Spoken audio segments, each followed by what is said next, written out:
Good evening.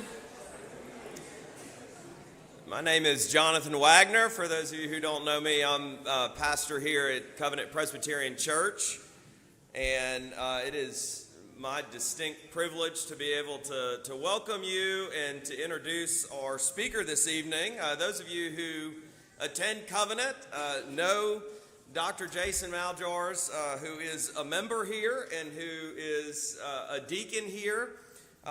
But for those of you who don't know Dr. Maljars, he was born and raised in British Columbia, Canada, where he also went to school and got his undergraduate degree at University of Fraser Valley.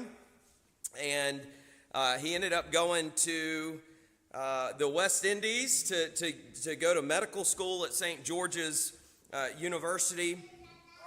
He has done his residency at the University of Iowa in neurology, and also did a fellowship there in vascular neurology, and then has been here for the past 2.5 years at St. Francis as our neurologist.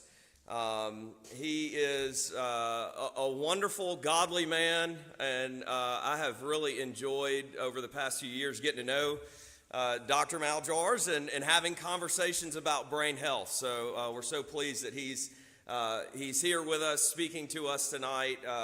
We know from Scripture that God calls us to care for our bodies, which the Lord tells us in His Word are a temple. And so welcome. Let me pray for us, and then Dr. Maljars will come up and begin. Heavenly Father, we are so thankful, Lord, to be gathered this evening. Lord, we thank you for the gifts and the expertise that Dr. Maljars brings to us this evening, Lord. And I pray that as we hear this message that he has for us, Lord, that we would consider, Lord, how we are to care for ourselves. Lord, you have given us a good creation. You have put in that good creation ways for us to be nourished. So, Lord, help us to hear what he has to say this evening with open ears and open minds. Lord, and I pray that you will bless our time this evening. For we pray this all in the name of our Lord and Savior, Jesus Christ. Amen.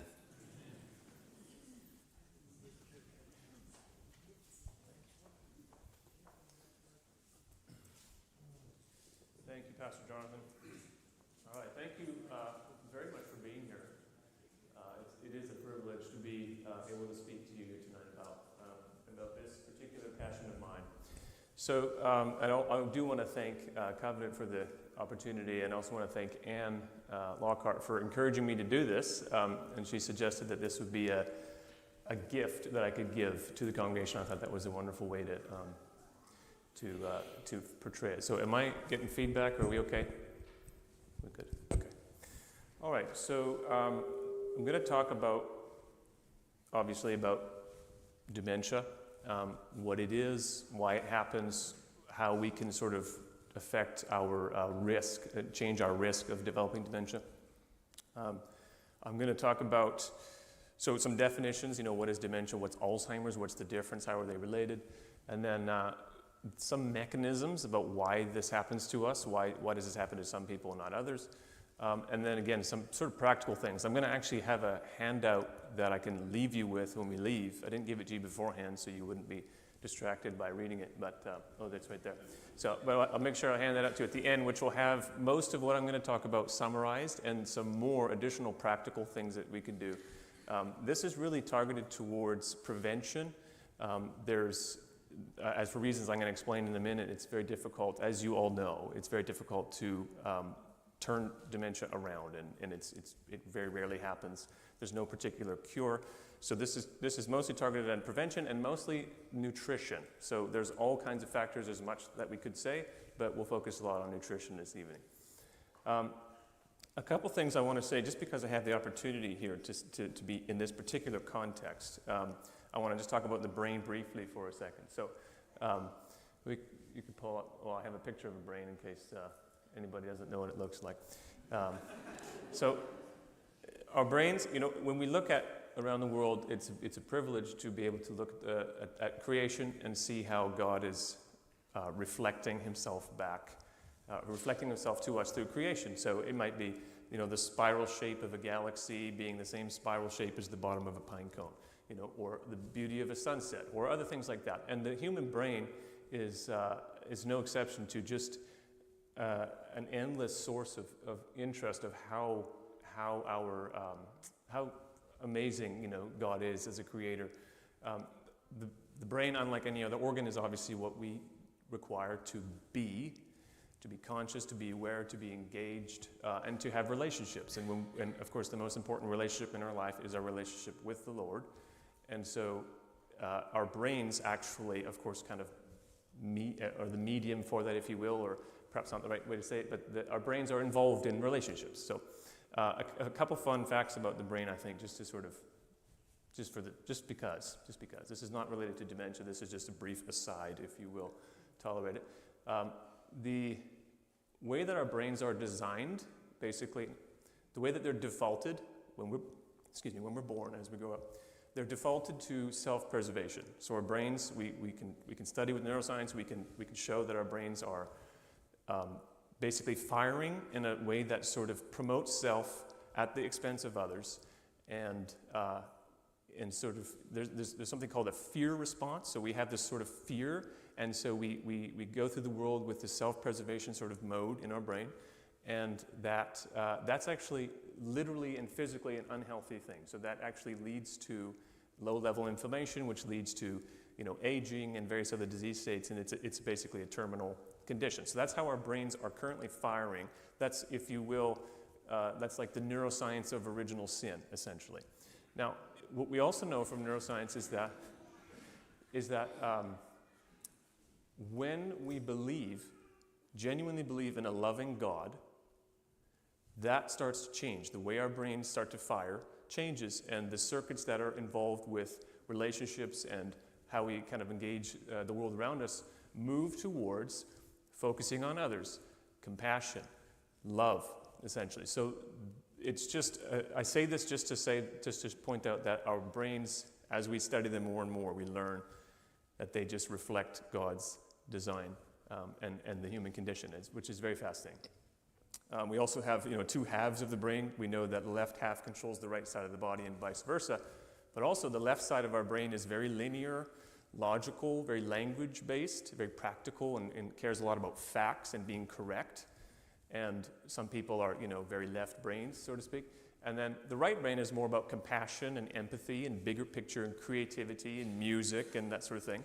And we need to live a life that balances both of those things equally. So we can't just be, you could imagine that you can be very concerned about your theology and make sure all your points are correct, but forget to care about the widows and the orphans, or and vice versa. You can't only care about widows and orphans. You need to have some sort of structure based, some sort of worldview structure.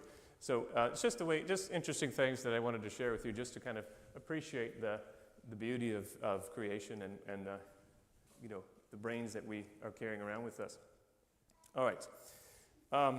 Okay, so obviously this brain is subject to disease states of many different kinds. That's what a neurologist, takes care of, is disease states of the brain: seizures, strokes, Parkinson's, tremors, and the big category of diseases called, neurodegenerative diseases or dementias.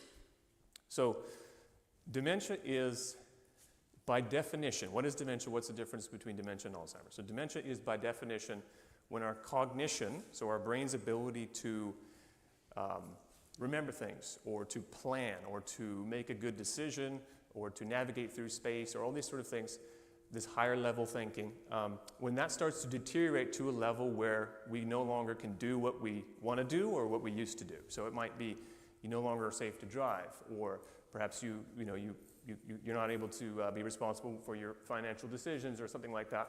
So that's the definition of dementia. It's a relatively soft definition. Just your brain is slowing down to the point where you can't do what you used to do anymore.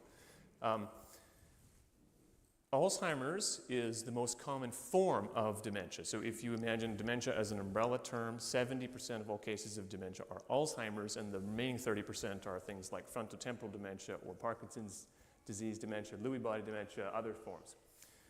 So the words are often used interchangeably, and if someone says, oh, I was diagnosed, or my loved one was diagnosed with dementia, it's usually Alzheimer's, and they're kind of used interchangeably just because of that. Most cases are Alzheimer's. What Alzheimer's actually refers to specifically is, it was discovered by Dr. Alzheimer in 1906 with patients who had dementia, and he was looking at their brains under microscope on autopsy and seeing that there were these abnormal proteins. We can have the next slide. These abnormal proteins that were kind of depositing around in and around the neurons in the brain. And he theorized correctly that, at least more or less, that these abnormal proteins were building up and were starting to cause the brain to slow down its function. And the classic, obviously, presentation of a case of Alzheimer's is you start to, everybody has their own little brain lapses here and there. And I just, spent 10 minutes looking for my own phone yesterday. That happens to everybody. So those kind of things are normal. But to have, so what will usually happen, I'll see a patient in my clinic and they'll come with a family member or somebody who observes them and is seeing things and say, they're starting to ask me the same question a few more times than I think they should. Or you just told me that yesterday. Or, and they start to see a pattern of memory lapses usually, and sometimes like decision making. It's like, that was an odd sort of, judgment call to make. And, you start to see a pattern basically. It's not just a one-off or a two-off thing. And that progresses over time. So the classic, disease course is the symptoms start to progress over time, and they are, as you well know, more or less insidious and inevitable to most, in most cases, and the progression just continues to occur, some faster, some slower, and this is part of what makes this such a devastating disease. The diagnosis is based off of you tell, the neurologist or your physician your symptoms. He listens, he might do some testing, he or she might do some cognitive testing, check your ability to remember some things, and kind of see where the deficits are, and then say, well, you do have a diagnosis of dementia, and based on how it appears, it's common things being common, it's probably Alzheimer's dementia, and that's kind of how the diagnosis goes, and the treatment is non-existent. So there's 3 different medicines or so that can be given.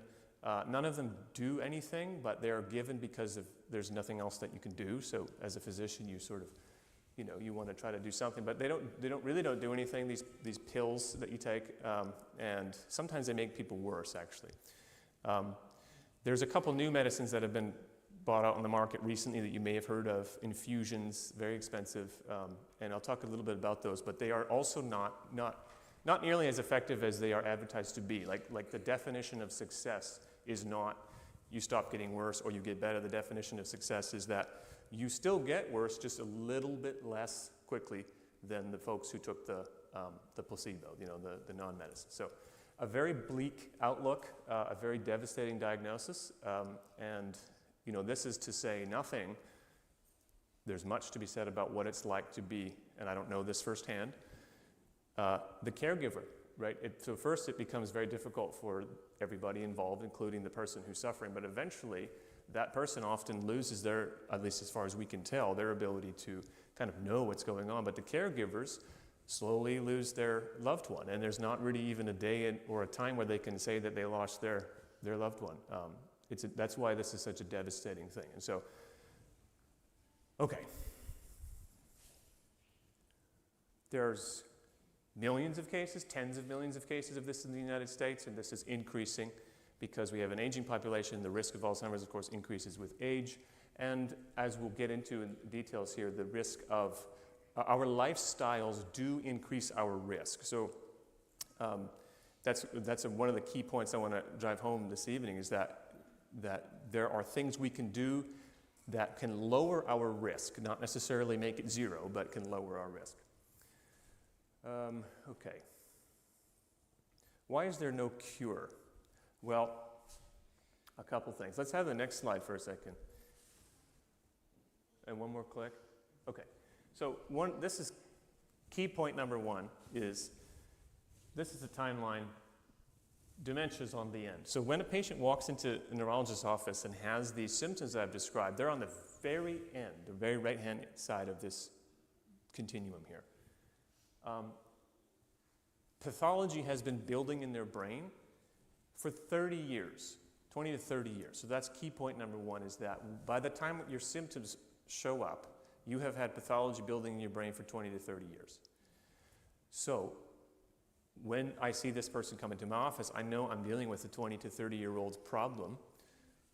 And I don't know of very many 20 to 30-year-old problems that have effective cures for them. But this is a chronic process that is building up over time, which is part of the reason why there isn't a cure. Second reason is it's very, well, let me say this. The prevailing theory in the main sort of stream of research in Alzheimer's is that this is the simple version. There's an abnormal protein called amyloid that your brain produces, but it doesn't get cleared away, and so it deposits in the neurons in your brain and around them, and it affects them, and you eventually get dementia from that, builds up over time.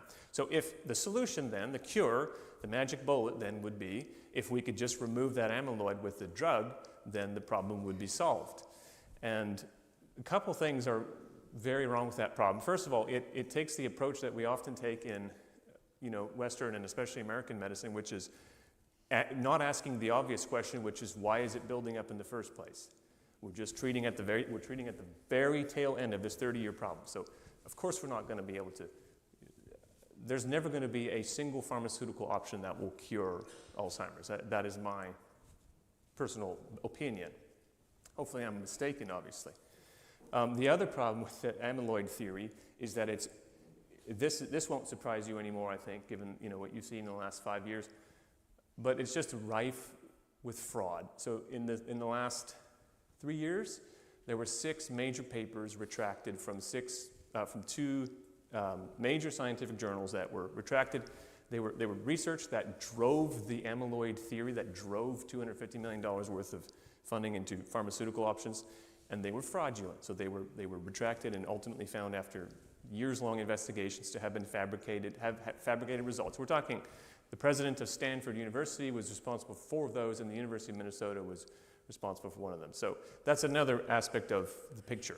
So this is all to say this is why we don't have a cure. Okay. The third thing is that there's just no one single approach that is going to fix this complicated problem. It's just too complex. So if I have the next slide. Let's go to the next one. Okay. So these are 2 CAT scans of 2 patients that I've taken care of here. You can appreciate, even just if that's the first time you've seen a CAT scan, you can appreciate that they're different, and that the brain on the left has more volume than the one on the right. So surely that's, if you had to choose one of those brains, you'd probably choose that one. But it turns out that the patient on the left is in their early 60s, bedbound with severe advanced dementia. The patient on the right is in their late 70s, fully functional, fully independent, not a hint of cognitive decline, at least on a cursory bedside evaluation. So it's not that straightforward. The amyloid problem, the amyloid protein, it is involved, but we have patients who have their brains covered with it, who have no symptoms, and we have people who have advanced dementia and they don't have a speck of amyloid anywhere in their brain. So it's just too complicated. Alzheimer's itself, there's definitely multiple subtypes of it. It presents differently, and there's different pathologies going on in the brain, so no one single drug is going to solve this problem. Okay. Let me say a couple caveats here. So caveat number 1 is that it's way too complicated. Nobody knows everything about it. Myself, very, very much included in that. So if anybody ever says, here, do these 3 things and never worry about developing Alzheimer's or something, it's just, no. Sorry, but that's quackery. It just isn't, nobody knows things to that degree. The second caveat is there's no fail-safe plan. So I am going to get into a little bit about what you could do to lower your risk, but everybody is different. We can't apply these clinical trial sort of research to generalize them to everybody. So everybody's different. What's good for one person may be bad for somebody else. And so there's no fail-safe plan. So you cannot just bring your risk of developing this to 0. And the third thing is, what follows from that is that nobody should ever. So as we see this increase, which I think is good, we're seeing this increase of interest in alternative sort of medical approaches to things, food is medicine, holistic approaches. I think that's good, but what comes with that, what I see coming with that are people who are more or less saying, well, you see so-and-so over there, they subscribe to a vegetarian diet, and they got cancer. So if they would have been a carnivore like me, they wouldn't have got it. And there's this arrogance that can come out. There's this real arrogance that can come out and that can think like, we are in control, and if we just do all the right things, then our risk of developing any of these chronic diseases will fall to zero. And that just isn't the case at all. So I'm sure people here probably know healthy marathon runners that have dropped dead from heart attacks, or people that eat clean, very clean diets and still have, a heart attack or something like that. So I don't want the last thing I would ever want from this particular discussion is for anybody to leave thinking, my loved one, if only this, if only I had done that, if I had just given up that one scoop of ice cream on Saturday night, then maybe we wouldn't have this problem. And it just isn't, that's not the answer. That's not the answer. So please do not assume that you can bring your risk to zero or that, you could have. Nobody should feel responsible for any of these kind of things. Okay, so let's see the next slide is. Oh yeah, so that's a simple diagram of the inside of the metabolism that's going on. It's actually on its side, not that it matters, but the metabolism that's going on inside any given cell at any given moment is approximately this complicated, probably a lot more. So needless to say, you can't just fire one bullet in there and just fix whatever's wrong. It just isn't going to work. All right. Next slide, please. Okay. So I'm going to talk briefly about what appears to be going on in the brain, because I think this is important to understand, because this will give a little foundation as to why we can make changes in our life to reduce our risk. So there is the brain has the ability to sense the health of the environment that it's existing in. So it has the ability to detect that. And what makes up a healthy environment we'll talk about, but it's lots of different factors. Obviously, nutrition is a big one.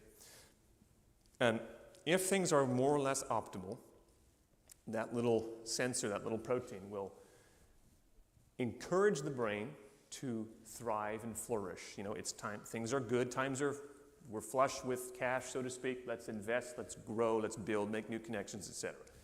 So that's good. If things are suboptimal, if the environment that our brain is existing in is not optimal, that protein, that signaling cascade will tend more towards protect yourself, because it's not a time to grow, it's not a time to invest and make new connections, it's time to kind of hunker down and protect yourself. And that's a good thing to have that ability, but that should not be something that lasts very long, obviously. So you go through a very stressful period of your life, or you get exposed to some kind of toxic thing, or you have an infection and your brain hunkers down, protects itself, and then that threat passes, and then things are optimal again, and then we flourish. The problem, as you can imagine, is that the way that we live our lifestyles in the West, and especially in North America, and especially in this country, and especially in this part of the country, is a lifestyle, unfortunately, that, for reasons I'll explain in a minute with all these different factors, it's more or less, on average, suboptimal, okay? And so our brains are experiencing suboptimal environments and are being tilted towards hunker down and protect. And what happens is that gets maintained over years and then decades. And what our brain has to do is it has to sacrifice the higher level functions of our brain, like memory or visual spatial tasks or advanced decision making. It has to sacrifice that because those are very high energy processes, and it has to just focus on like real fundamental stuff like movement and heartbeat and breathing and these kind of things. So that's sort of the foundation and the theory that I want you to keep in mind as to what's going on in the brain. So you want to move yourself out of a suboptimal brain and health environment and towards one that's optimal, of course. Okay, so let's have the next slide. What is it that constitutes an unhealthy environment? So there's lots of things that constitute an unhealthy environment, but we are talking about nutrition mainly this evening. And there are three things in our diet, in the standard American diet, or the SAD for short, which is sugar, seed oils, and refined carbohydrates, simple carbohydrates. So sugar is obvious, and sugar comes in about 55 different names, including high fructose corn syrup, also like agave nectar and other healthy sounding things. So sugar is one. Seed oils are oils that are processed from things like soybean or rapeseed, which is canola oil, or vegetable oil, corn oil, those cheap oils you get in the big plastic jugs at the grocery store. Those are seed vegetable oils. Those are processed in multiple steps in factories, and that at the end of the day you get this lovely looking oil that is full of toxins and unstable compounds that break down even further and are even more toxic when they're heated. And then lastly, refined carbohydrates. So a carbohydrate, if you aren't familiar with the macronutrients of our food can more or less be categorized into fat, protein, and carbs. And fat's obvious, oils and then the fat on the edge of your steak, etc. Protein is also, I think, obvious. That's meat, eggs, cheese, that kind of thing. And then carbohydrates are, both a carrot and a sweet potato, but also refined flour. So a carbohydrate is strings of glucose. Glucose, the same glucose that raises your blood sugar, that's your blood sugar, blood glucose, same thing. And the more you refine a carbohydrate down, the more you simplify those little strings of glucose so that when you eat them, your body can get every single last piece of glucose out of there and your blood sugar spikes, and we'll talk about why that's a problem.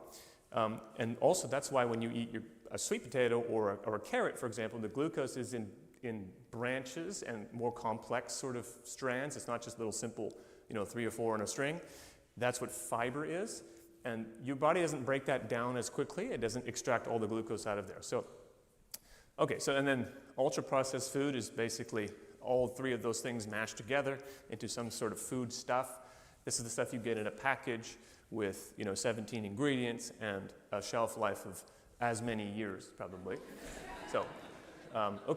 Inflammation is another common cause. I will talk briefly about that this evening. Toxins in the environment, there are 80,000 plus, and I mean that number, that's not an exaggeration, 80 plus thousand toxins introduced into our environment since World War II, the vast majority of which we have no idea what they're doing to our bodies, and they're absolutely everywhere. So there's no such thing as avoiding toxins. You can reduce your exposure, but you can't avoid them. They're absolutely everywhere, including in the air we breathe, the water we drink, the soil, everywhere. Leaky, poor gut health is another common cause of another source of a suboptimal brain environment. Repeated traumas to the head is another common cause, especially with sports, etc. And then our own pharmaceuticals that we take each morning, and which have their benefits and have their place, also have their downsides, and some of them are very particularly bad for our brain. So, next slide, please. Okay, sedentary lifestyle, loneliness, poor sleep, natural toxins like mold or some unusual, tick-borne infection or something like that can smolder for a long time, bad gum disease, smoking, and then excessive alcohol drinking. So all these, and the slide before, are all these different factors that can make a suboptimal brain environment. So you can start to understand how the brain is not, there's no one single cause. It's all these different factors contributing to make the brain say, things are not optimal, let's hunker down and protect ourselves and wait until they get better. The problem is that often they don't get better. Most of us will have, I would say, probably half of those on our list. Some unavoidable, some we can modify, but most of us will be experiencing a number of those. And again, how we respond to that will be different. That's why you can have a husband and wife who are married for 65 years, living exactly the same lifestyle, and one gets dementia and one doesn't, because it's just complicated. There's genetics involved, and it just isn't. It's just. But all these factors play a role. Okay, so let me talk a little bit about how. I'll take the next slide. How our diet specifically affects our brain negatively. So you've all heard of insulin, probably in the context of blood sugar and diabetes. And insulin is a protein secreted by our pancreas that goes up when we eat things that raise our blood sugar, so especially carbohydrates and sugars. It also goes up, by the way, when we have artificial sweeteners. So diet sodas are not an option in the plan I'm gonna try to sell you. So insulin goes up. That's normal. We want that to go up, and then it goes back down after we've, some hours after eating, and then it goes back up next time we have a meal, etc. And fluctuates throughout the day, and overnight drops to basically zero. By the time we get up in the morning, our insulin should be close to zero. It's called your fasting insulin level. Now, insulin does a lot more things than just control blood sugar, but one of the things that it does is okay, let me first do this. Let's have the next slide. Let me show you something else. One more? Yeah. So the graph on the top was what I showed you earlier, the little normal fluctuations of insulin. And on the bottom is actually what really what happens in most people's day-to-day life is we're eating a carb-heavy breakfast with a carb-heavy snack, and then another, sandwich for lunch with bread, etc., and then maybe some chips in the afternoon, and then lots of mashed potatoes and hush puppies or something like that, for dinner. And so our insulin is it's elevated all the time.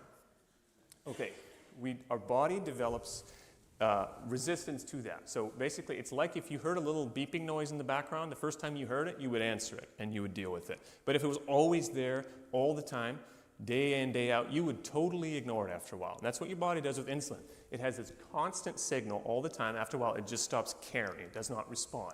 That's what type 2 diabetes is. It causes all sorts of other conditions beyond just diabetes, having this insulin resistance. About half of all adult Americans are either diabetic or insulin resistant. So 50% of all adult Americans, and I mean, it's occurring at younger and younger ages. The children are becoming insulin resistant as well. So what happens to the brain is our brain can burn blood glucose for energy, but it needs insulin to tell it to do that. It needs insulin to tell it to metabolize glucose and function properly. It also needs, insulin also kind of encourages neuron growth. It's a growth factor for neurons. But insulin needs to get to the brain, and it gets to the brain from the bloodstream to the brain through this little transporter protein. And that little transporter protein, in the presence of constantly elevated day in, day out, year-round insulin levels, stops caring. It stops responding. So it doesn't move the insulin across into the brain. So the brain is swimming in a sea of energy, of glucose, but it can't use it properly because it's not getting the signal from the insulin, and because the little transporter is resistant to that insulin. That's why you may have heard of Alzheimer's be referred to as type 3 diabetes before. That's exactly why that is, because it's a problem of insulin resistance. And if you have type 2 diabetes, your risk of Alzheimer's is much higher than, like several times higher than the average, or than somebody who doesn't have it. So that's how insulin sort of is related to brain health. Now, if you think about, those of you who were alive before 1980 would have perhaps remember the food pyramid that came into vogue in 1980. That was the first time the government officially said, this is what you should eat. We're going to make recommendations, dietary guidelines for Americans. We still get them every 5 years. We're getting some this year. They haven't changed. Surprise, surprise, everybody. And the bottom of that food pyramid was carbohydrates, if you remember. And then at the top was meat, and vegetables and fruits were in the middle. And we have held to, there's a whole story behind this, which I won't get into, but it's a very interesting story of how did we get to the point where we thought that fat and protein were the problem in our diets, and that was what was giving us the heart disease epidemic in the 1940s and 50s. And how did we get to the conclusion that the carbs were okay? So we told people to stop eating fat, don't eat egg yolks, and don't eat red meat. But you had to eat something to make up for that, so you ate more carbs. So this is only causing more elevated insulin, which is only causing more cases of suboptimal brain health environments and type 2 diabetes and weight gain and a host of other things. So part of the reason I think for the rising, the epidemic of dementia that we're seeing is related to the well-intended, I suppose, but the well-intended dietary guidelines that have encouraged us to eat diets that only raise our insulin more than rather than less. So, okay, next slide.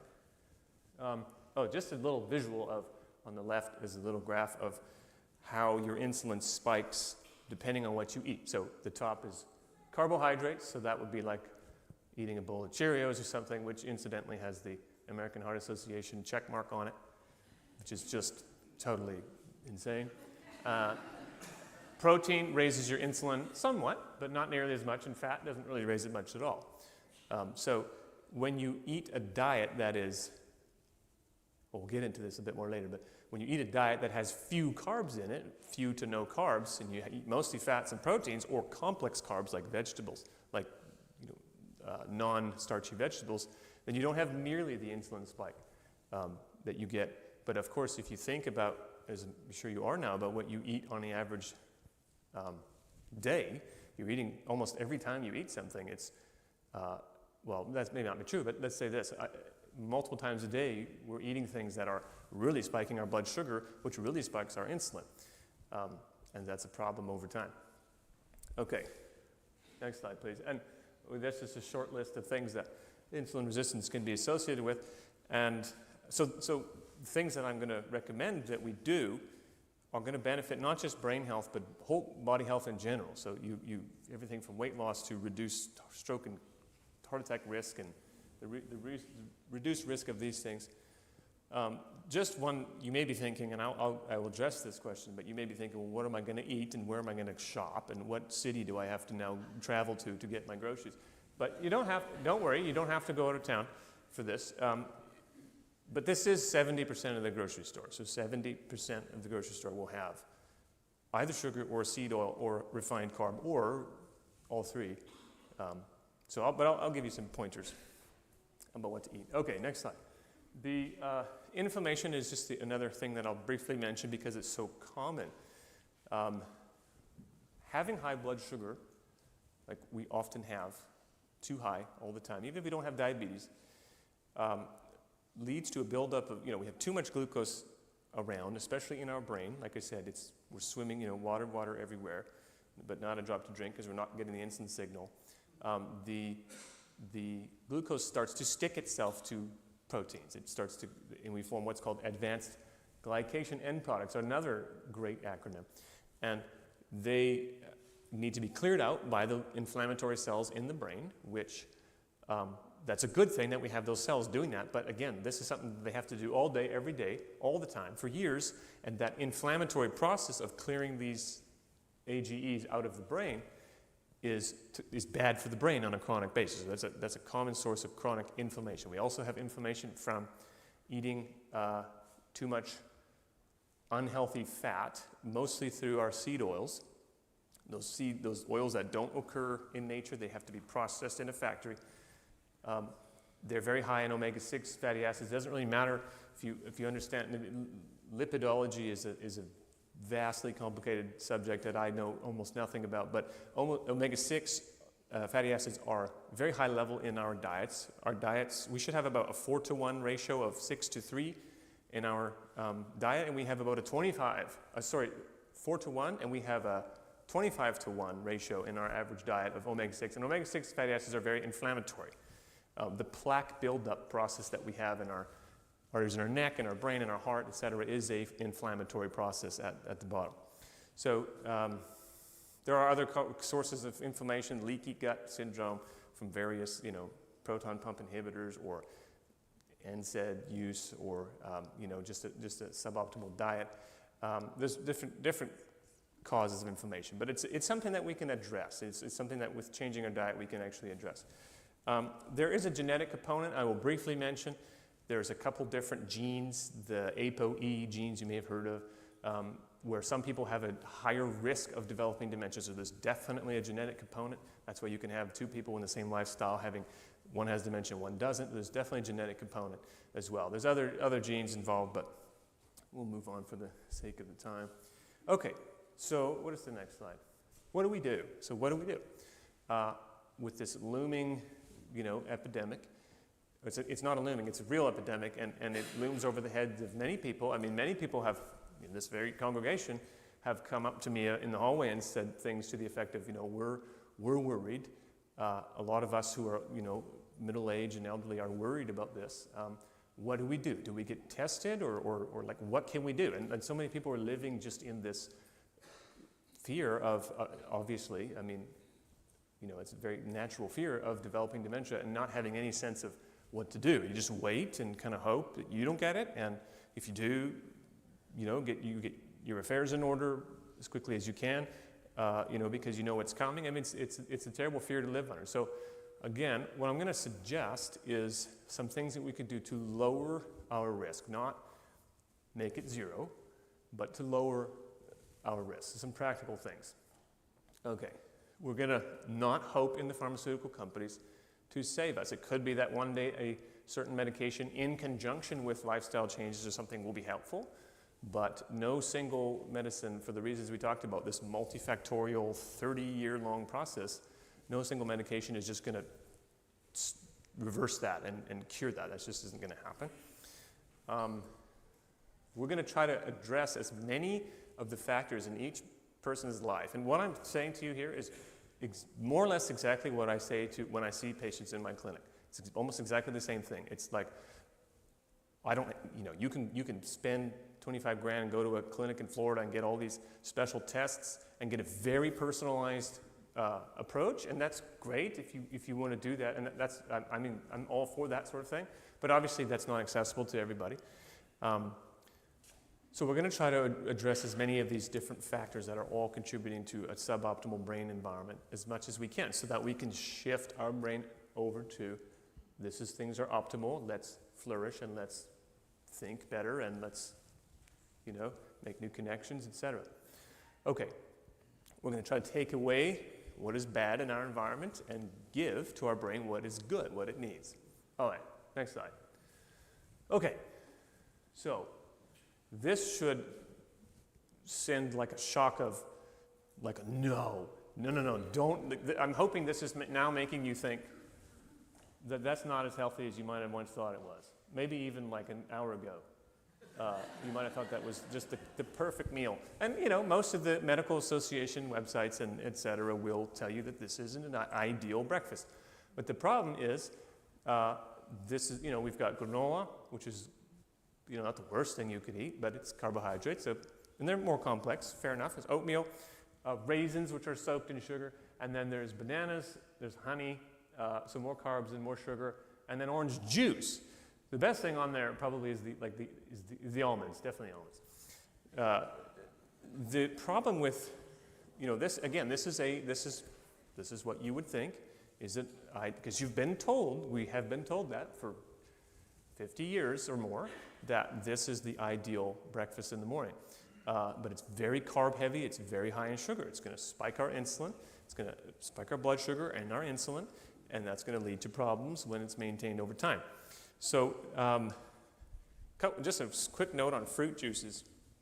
There's many things that we assume are healthy until we think about them a little bit more, and fruit juices are one of them. You think, kids drinking a glass of apple juice every day, that's perfect. It's like, well, you'll get a few, phytonutrients and some vitamins from that apple juice, but it's just so much sugar, and there's no fiber. If you eat the apple, you're not going to get nearly the amount of sugars out of it, because you're eating that fiber, that complex carbohydrate, and that's fine.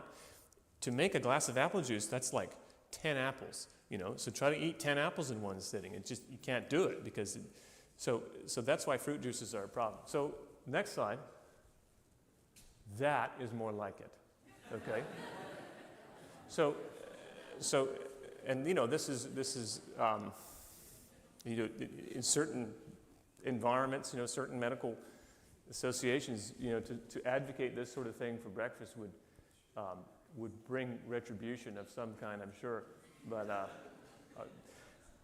But so this, so you've got your eggs and your breakfast meat of some kind, and hopefully that's, a happy pig that lived, outside the way pigs are supposed to live, and that's a great breakfast right there. Now, again, let me say this because I know there's physicians in the room. No. So There's no one single plan that works best for everybody either. These are examples. These are kind of my favorite examples. Like these are things that I would like to eat, but this is not necessarily something that I'm saying you should go out there and you must eat eggs and you must eat bacon every morning because that is going to bring your dementia risk down. That's not the point. The point is you're going to eat something, you're going to eat food that is nutritious and it doesn't have high amounts of carbohydrates, especially refined carbohydrates like the things made out of white flour or white rice or regular potatoes. So it doesn't result in that rise in blood sugar and that spike in insulin. So this is just an example. Okay, next, lunch. Okay, it's lunchtime. So what I'm trying to do is kind of build out for you an idea of like what actually should I eat now? Like there's all different factors that play a role in making a suboptimal brain health environment.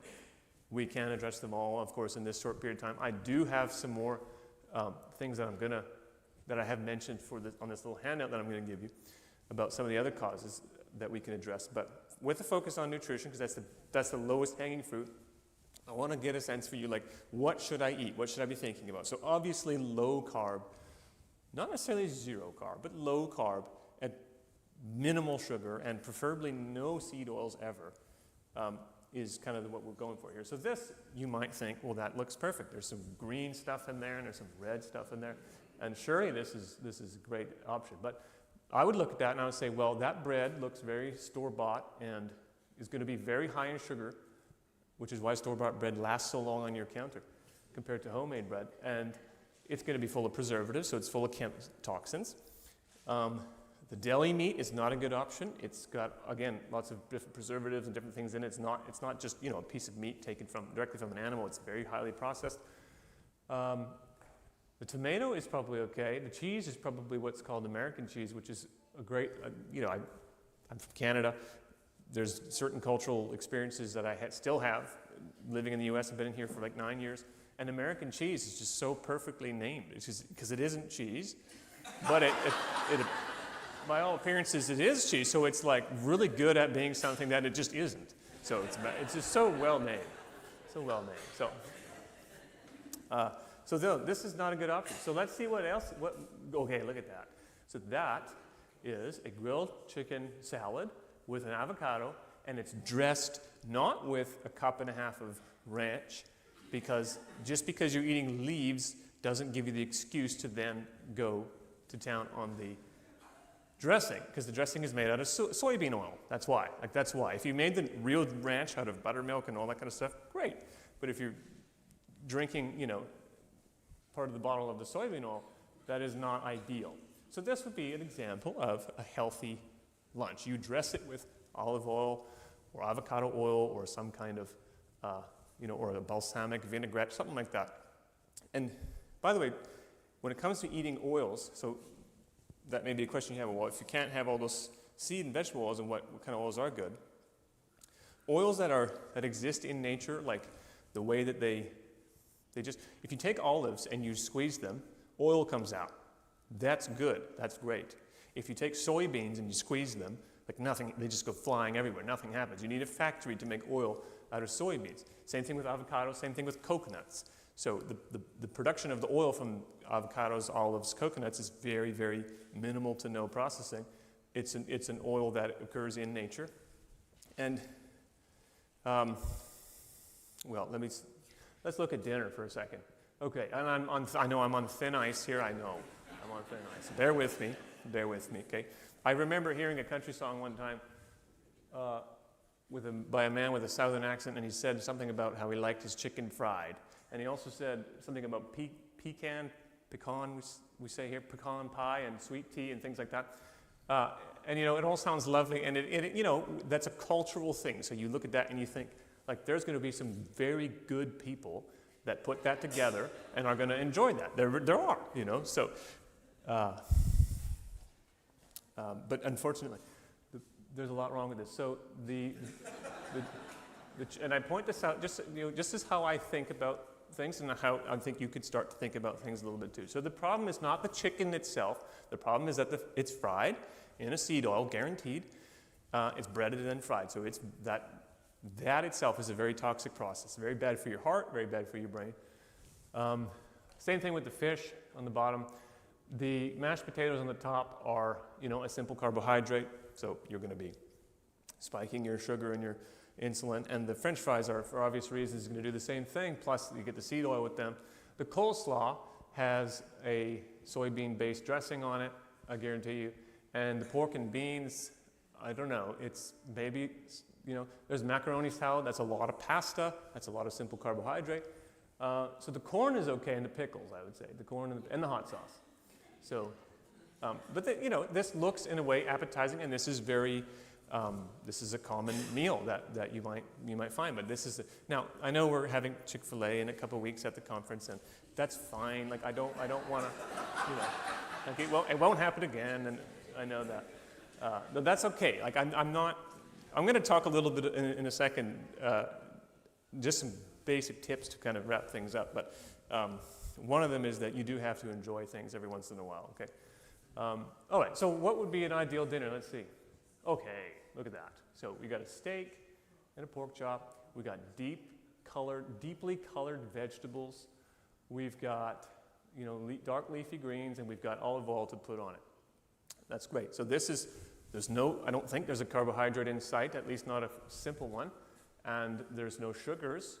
There's just fat and protein and complex carbohydrates in the form of vegetables. So this, on average, maybe not for every individual person, but this, generally speaking, is a much healthier option than the picture we saw before.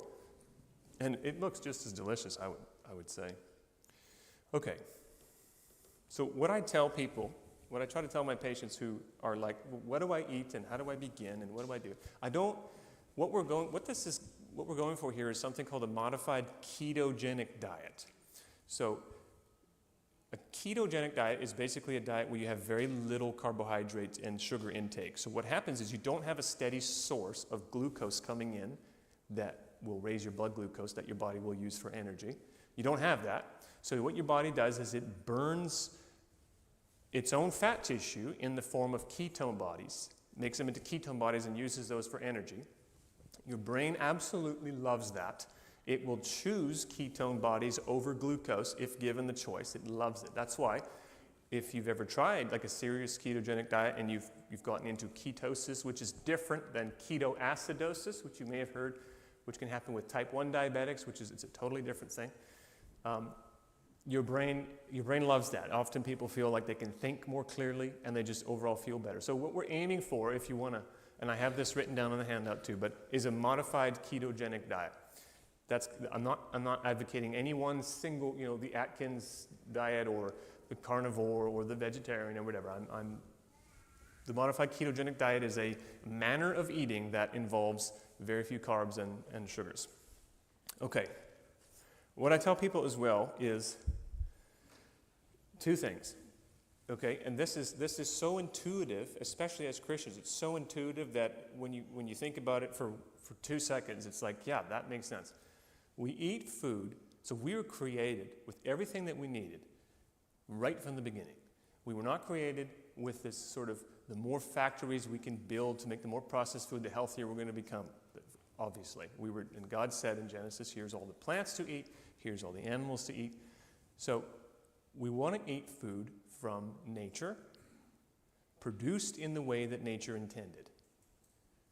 By that I mean, if you take an egg is an almost perfect food. It has everything you need except vitamin C. If you take an egg from a chicken that runs around outside, eats, scratches in the dirt, eats bugs and grass and things like that, that's a totally different thing than an egg from a factory farm chicken that is inhaling fecal particulate all day and is given various drugs and hormones to keep it, to make it grow obscenely large. It's behind, armed razor wire essentially because it's so vulnerable to disease. That egg from that chicken is something very different. Nutritionally, like if you look at the levels of all the vitamins and all the nutrients in there, they are way lower than the initial. So that's what I mean by food from nature, but the way that nature intended it, because nature didn't intend factory farms for chickens. And I know there are farmers in the room, probably, and I know that, these are complicated things. I'm not saying if you own chicken farm. I mean, back in Canada, plenty of my direct family members own chicken, like factory chicken farms. You know, I don't go around shaming people. It's just something to be aware of. Okay. Let's see the next slide. Oh yeah, just some snack ideas throughout the day that are good. Handful of nuts, spoon of coconut oil if you're ever very hungry and you're trying to adhere to an improved diet and it's 3 o'clock and you really can't wait for your steak and vegetables.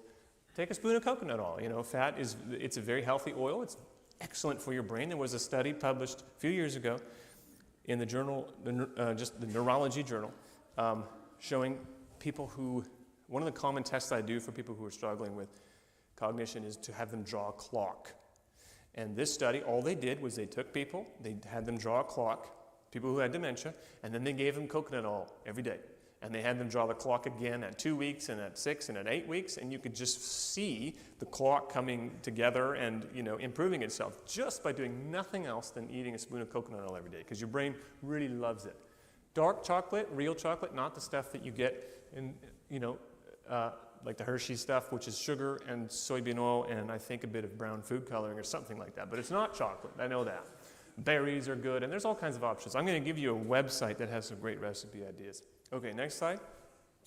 Okay, this is all written down on the paper I'm going to give you. But there's a neurologist named Dr. Dale Bredesen who is kind of one of the main figures in this whole theory of the multifactorial cause of dementia. He's written a number of books, but he has a very readable book for the layperson called The End of Alzheimer's Program. I highly recommend it if you want to get into the details of this a little bit more, the mechanism of what's going on, but much more detail on what to do, what can you implement in your life. Because we didn't touch on toxins very much, but because they are everywhere, they're ubiquitous, we are unknowingly bringing them into our homes all the time through our detergents and our soaps and our cosmetics and things like that. There's a great website called the Environmental Working Group, which is a vague name, but or EWG.org. But what it does is it allows you to search. You can plug in anything you can think of that you can buy as a household cleaner product or anything like that, and you can say, is this bad for me or not? Like, how do I even know?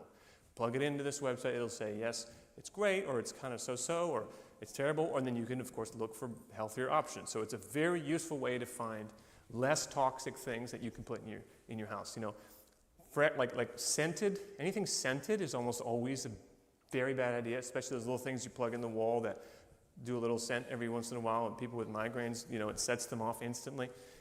Those are like a very common source of toxins. There's a number of apps that can help you with this, but there's one called Yuka, which you can scan products in the grocery store, and it'll tell you kind of the level of how healthy is this thing or not healthy. You know, so you might pick up a coffee creamer and you'd be like, well, yeah, this looks kind of good. I mean, let me check. And you scan it, and it's like, well, no, actually it has a lot of this much sugar and this much, and then it'll give you suggestions for alternatives, like how about this or how about that. So it's a very useful thing. And then, recipe websites are usually a nightmare because you're trying to find the recipe in all the advertisements, but Carb Manager is a very good website I found for recipe ideas for eating this way. So this is like ketogenic diet type recipes. So, okay, is there another picture? Okay, so that's more or less, if you ate only that, you would be doing fine.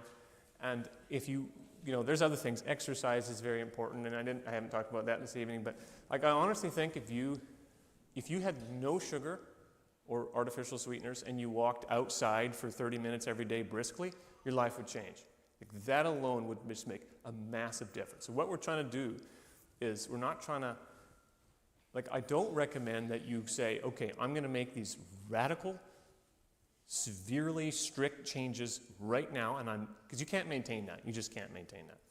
So what I recommend is a couple things. If you are interested in making some changes and saying, let me optimize my brain health as much as I can. First of all, when it comes to what you eat and all that, have some accountability. So your spouse or your buddies or whatever it may be, say, hey, let's together come up with this plan and let's stick to it and let's kind of, encourage each other. So an example might be, let's say you just say, well, okay, Monday to Friday, I'm going to have half a piece of homemade bread, and that's my only carb for the day. And then I have eggs. Here's a day for you. So you wake up knowing you have eggs and some kind of meat, ham, bacon or something. from a pig that was raised preferably the way that nature intended, and you have half a slice of sourdough bread and some butter on it. Definitely not margarine, because margarine is made out of seed oils.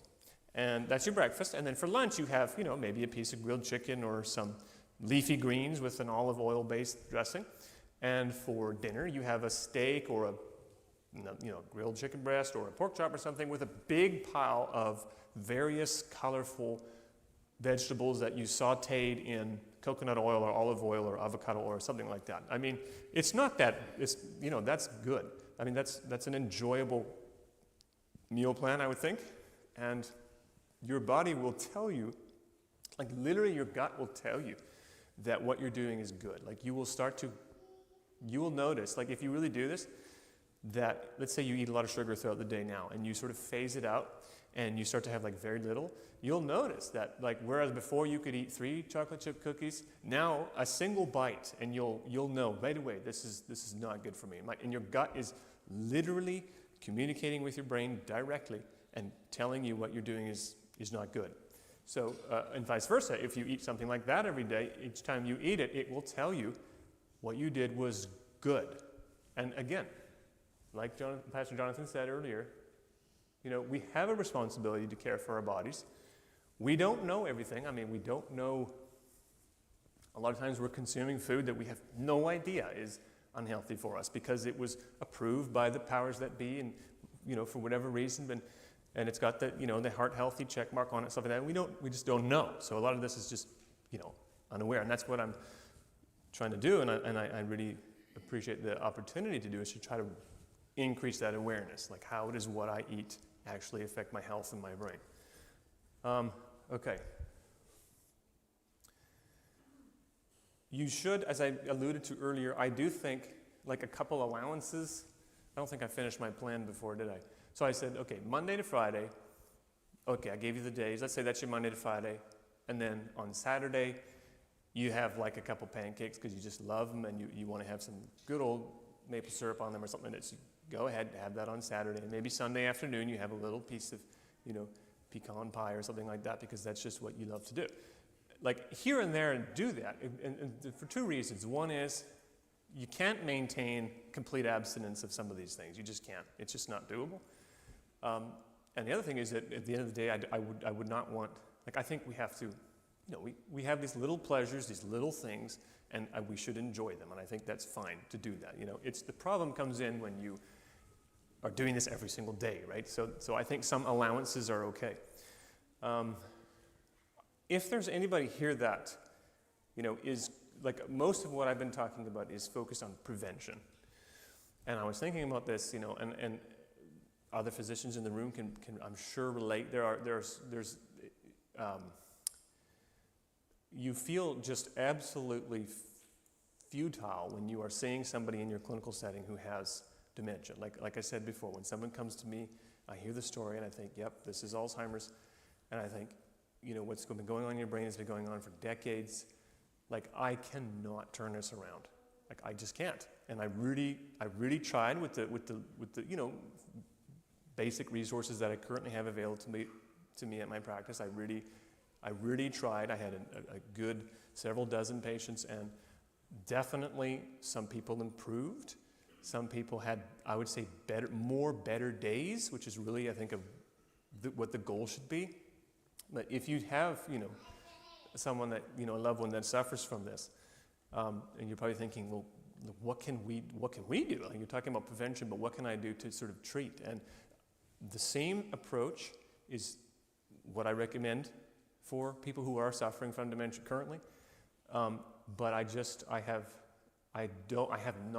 I'm not turning people around. Like, I'm not taking people and saying, eat this modified ketogenic diet and do this exercise and all that kind of stuff, and they come back in 6 months and they're just, they're better, and it just isn't really happening. I mean, the clinics I mentioned before where you can spend a lot of money and get a very personalized plan, sometimes they're doing that. There's great anecdotal stories out there of people that have really turned things around, and usually it's because there was something there that was missed, like a chronic, tick-borne infection or something like that, that could be treated. But it's just, you feel futile as the provider, as the caregiver, I don't know what that's like to be the caregiver, but some of us know that acutely what that's like. And there's not a lot, I think, that can be offered. The new medications, like I said, are not the answer. They are extremely lucrative. So there's just a massive amount of money to be made prescribing pharmaceuticals that cost $25,000 a year or so to the 15 million Americans that have dementia. But it's not going to solve the problem. So, okay, well, lots more could be said, I think. I would absolutely encourage anybody at any time who wants to just pull me aside, or we cross in the hallway and just say, hey, what about this? Or can I ask you that? Or what do you think? Just please do that. People often say, I'm so sorry to bother you. I know you're very busy. It's like, no, it's not a problem. So if you have specific questions or you ever want to run something by me, just please let me know. And if there's time, I would be happy to field any particular questions that may. Yes, Idar, Dr. Idar. What about sleep and screen time and learning a new skill? Yep, excellent, thank you. So sleep is a very important way of detoxifying and getting rid of, the things that have accumulated in the brain throughout the day. There's this interesting system our brain has called the glymphatic system that washes the brain clean when we sleep. Screens, I would say, get blue light blocking lenses and don't use screens, or at least don't use them without that, 2 hours before bed. And what was the third thing you said? Oh, cognitive stimulation. Yeah, so doing things that you enjoy that actually tax your brain a little bit. You have to enjoy it. So you don't force yourself to do Sudoku if you don't like to. But doing cognitive stimulation that you enjoy is an excellent thing. Yes, thank you. Dr. Tin.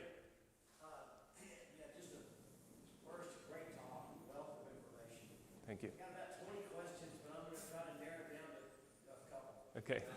One is, there's been some talk about the relationship between statins and Alzheimer's. Yeah. And it's really coming on that. The other is you might have mentioned it already, but fake sugars, are they just as bad as regular sugar because they fill your pancreas and make you squirt insulin? That's the second question. Yeah. The third is this whole a lot of people that work out think that you can take ketones and create this artificial ketosis, which seems to me to defeat the purpose. But Yeah. is there any credence to artificial ketosis by taking ketones?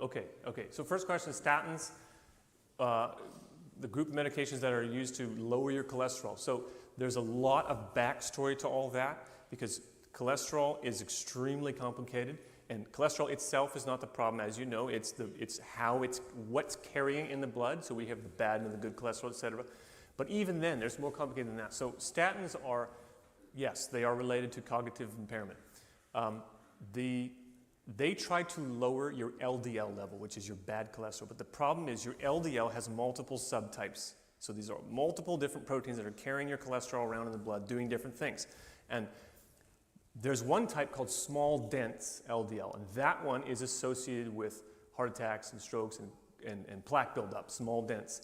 But also there's large buoyant LDL, and large buoyant LDL delivers cholesterol to your brain, and which your brain desperately needs to function properly. So when you take a statin, you lower your LDL by lowering your large buoyant, and not really your small dense. And so you're actually lowering the amount of cholesterol that is carried to your brain, which is, there's a theory in very briefly, in some of the major trials that looked at lowering people's cholesterol aggressively. First of all, the lower your cholesterol, this is well-established evidence now, the lower your total cholesterol number, like past a certain low point, correlates with poor cognitive function on a cognitive test, and also correlates with a 2 times increased risk of suicide or violent death. And the thought for that has to do with disordered transmission in the brain, neurotransmission, because of the lack of cholesterol available to the brain. It's a very interesting thing. And I don't like statins at all, but there's lots to be said about that. The second question, and I have my own memory problems, as you can. Fake sugars. Yes, fake sugars. So artificial sweeteners. There's different types. There's sugar alcohols, and there's, and then there's like the aspartame and stuff like that. In general, like any kind of sweetener is going to raise your insulin because your body is sensing sweetness, and in response to that, it thinks glucose is coming, and so it raises your insulin. So there's not really a way out, but some of them are better than others, especially if you had like stevia, for example, or monk fruit, or like allulose. Those are a little bit better than, again, aspartame or the things that they usually use in diet sodas. And then the artificial ketosis thing, I don't know exactly. I think when you take the coconut oil, you're getting medium chain triglycerides, and you're using that same metabolic pathway. So there's some element for at least your brain function, but I don't think I know enough to answer that question satisfactorily. Mr. Floyd. As you know, my wife had Alzheimer's multiple decades, and one of the factors that I thought contributed in a significant way was genetics. Her mother had it, her aunt had it, her uncle had it. I knew all the signs before she got it, and because I knew all the signs, I started early, so it went on for literally decades, and she just passed. Now, my children, if it's a genetic factor, are concerned. Is there an affordable, obtainable test you can take to see? You said there's a certain genetic factor that you could use. Yep. Is there a way for my children and grandchildren even to see if they have a propensity for Alzheimer's? There is a way. It depends. There's multiple genes involved, but there's some common ones. The ApoE gene, like I mentioned, it's actually a cholesterol transporter gene in the brain. There's certain versions of it, and if you have two of the sort of the ApoE4, it's called version, your risk of developing dementia is quite significant. So yes, you can. So you can get so a couple things. I mean, you would have to go to your physician. The problem with genetic testing is there's a lot of ethical stuff involved.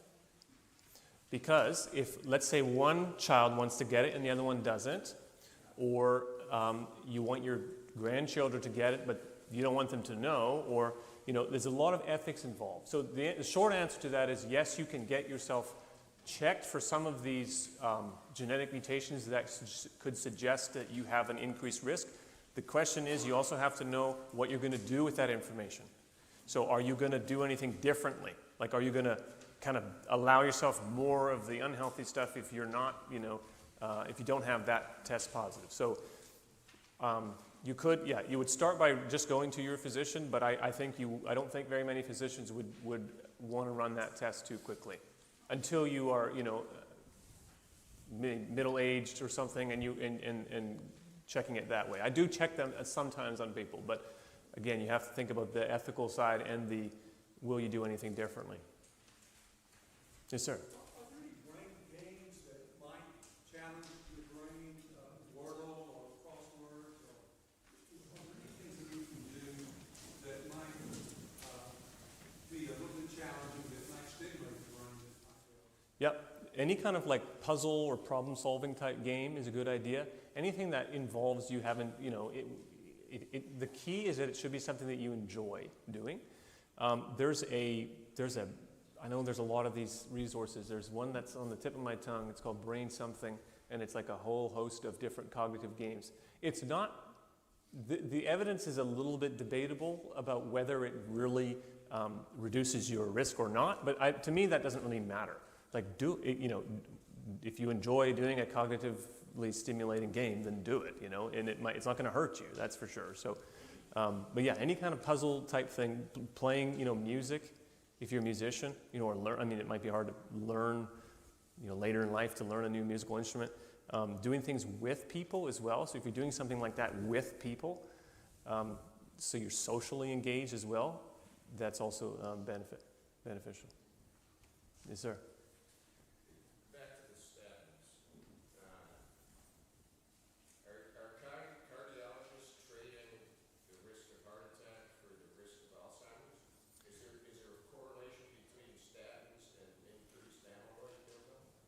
That's a very good question. I don't know the answer to the increased amyloid buildup. I would think indirectly there's probably at least some hint of a relationship, but not directly.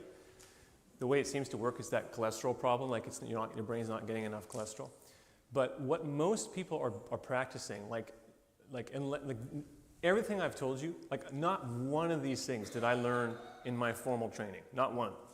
You know, not one. I mean, you don't learn in medical school or in your residency, you do not learn root cause medicine. You don't learn, like, why do you have high blood pressure? Can we talk about that? No, they just give you a medicine and go because I need to see somebody else, you know? And that's the philosophy of care that we have, which is not ideal, obviously. What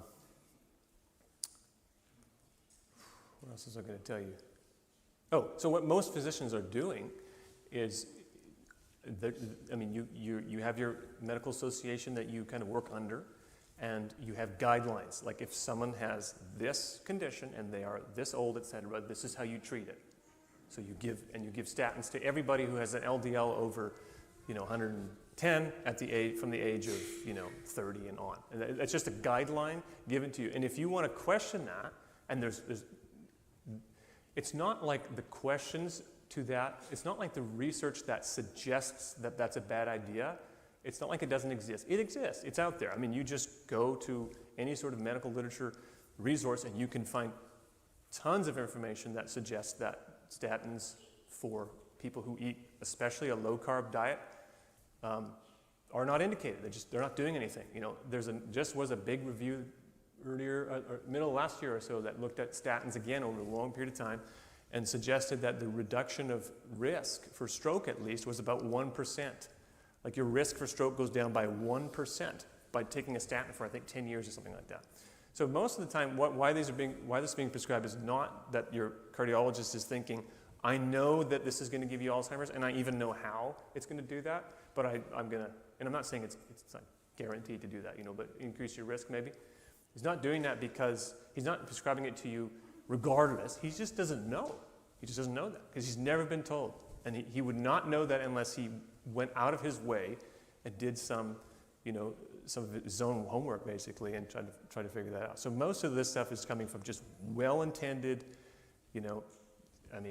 as Kyle can allude to. And if you have to see, you got to see a lot of people to that's how it works. And it's way easier to say.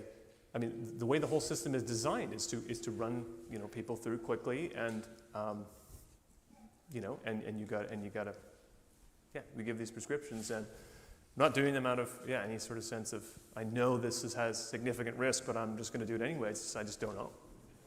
So, Heidi. I'm just curious of your thoughts about the use of lion's mane and mushrooms. Yeah. Yeah. Well, I don't know if you've got my handout yet, but both of those things are on there. Yeah, but that's a good question. So lion's mane mushroom is a type of mushroom that has a neuronal growth factor in it that's very good for brain health. And I recommend it for especially my patients who have cognitive deficits. And turmeric is another one. Turmeric has kind of an anti-amyloid effect. So both of those things are recommendable. Yep. Caroline? Does fluoride increase your risk? That's a great question. Fluoride, I don't know if there's anything that suggests that it increases your risk of dementia, but fluoride, this is really fascinating, and I don't know the implications of this. Fluoride deposits in this tiny little gland in your brain called the pineal gland. And the pineal gland produces and this is really getting kind of out there, it produces something called DMT, which is the spirit molecule. So your pineal gland is involved with, I don't know if I can say that. I don't know if I can say this directly, because we're really into metaphysical type stuff here. But basically, the fluoride deposits in that pineal gland. And when I CAT scan people, like I showed you, most people over the age of 50 or so, I see a little white, little sort of seed-shaped white thing right in the middle where the pineal gland is, just calcified and full of fluoride. What the actual effects of that are, I don't know exactly, but fluoride is not ideal. Are you more at risk if your body doesn't produce enough insulin? Since sugar is a If your body doesn't produce enough insulin, so you have like a type 1 diabetes maybe or something like that. Yeah, well, type 2 is, yeah, I guess the tail end of type 2 is you're not producing enough insulin. You've become so resistant and your pancreas has kind of given out. You are, yeah, 3 to 4 times higher. Yeah. Randy? Are we okay to fry everything in bacon grease? Well, you could do worse. I will say that you could do worse. Yes, and thank you actually for mentioning that, because I mentioned that when you're using fats, I mentioned the plant-based oils, but yes, lard and tallow and butter they have higher contents of saturated fat as opposed to polyunsaturated, which is a lot more stable and a lot healthier for you. Yeah. On water? Just last year, there's this new buzz in the neurology world about how many microplastics that we're finding in people's brains. And one of those is polypropylene, which is an ingredient in water bottles. So I would steer clear from water bottles. I would say filtered water. And the water around here, is not top quality. But filtered water, definitely. And stay away from plastic. Randy? Never mentioned peanut oil. Yeah. It's kind of on the fence. It's right in the middle. And that's actually what Chick-fil-A uses for their chicken. Not their fries, but their chicken. They use peanut oil. And it's kind of on the fence. It's more stable than canola and soybean like the other places will use, but it's not ideal. It's not so if, again, you could do worse, but you could do better. Yeah. Okay. Well, thank you very much, all of you, for your attention. Thank you.